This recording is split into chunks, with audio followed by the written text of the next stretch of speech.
માં જગદંબાની આરાધનાનો પર્વ એટલે કે નવલા નોરતાના દિવસો ચાલી રહ્યા છે અને સૌ કોઈ લોકો ગરબે ઘૂમી માતાજીની પૂજા આરાધના તેમજ ભક્તિ કરતા હોય છે। તેવામાં વાત કરવામાં આવે તો ભુજ શહેરમાં હજુ પણ શેરી ગરબા જીવંત છે। તેનું ઉત્તમ ઉદાહરણ છે વોકડા ફળિયાની આ ગરબી।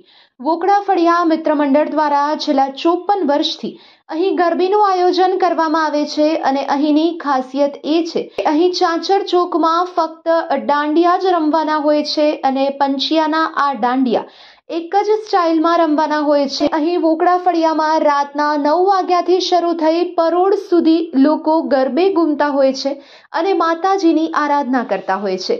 ત્યારે અમારા કચકારે ટીવી ન્યૂઝની ટીમ દ્વારા કચ્છ જિલ્લા આમ આદમી પાર્ટી પ્રમુખ અને એક સામાજિક કાર્યકર્તા દત્તેશભાઈ ભાવસાર સાથે વાત કરવામાં આવી ત્યારે તેમના દ્વારા જણાવવામાં આવ્યું કે અહીં નોબતના તાલે સૌ કોઈ લોકો માતાજીની આરાધના કરી રહ્યા છે।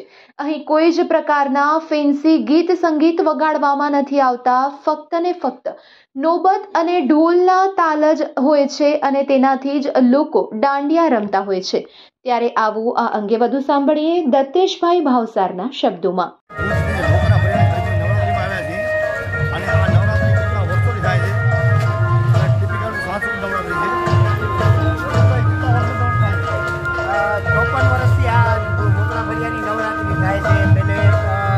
સાધન સંપન્ન હતા ત્યારે સામાન્ય ગમેલા વગાડીને આ નવરાત્રી જે ચાલુ થઈ ગઈ આજે મોટો વટવૃક્ષ બન્યો છે અને ખાસ વાત એ છે કે આ શેરી ફળિયાની જે નવરાત્રી છે નવરાત્રી હતી એટલે ગામના બધે લોકો અહીંયા કને આવીને રમતા હોય છે।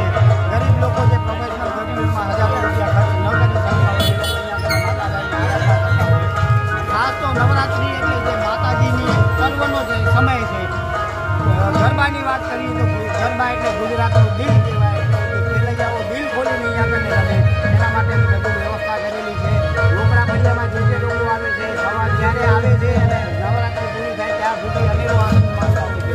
એટલે અમારા માટે પણ એક આનંદનો ઉત્સવ છે કે ગામના લોકો બધી આવીને રમે અને એ લોકો આનંદની અનુભૂતિ કરી અને માતાજીની આરાધના પણ જે રીતે દત્તભાઈ વાત કરી કે આ કેટલા વર્ષોથી નવરાત્રી થઈ રહી છે આ સાચી નવરાત્રી છે અને નવરાત્રી સાચી નવરાત્રી કહેવાય ને જો ગરબી વોકડા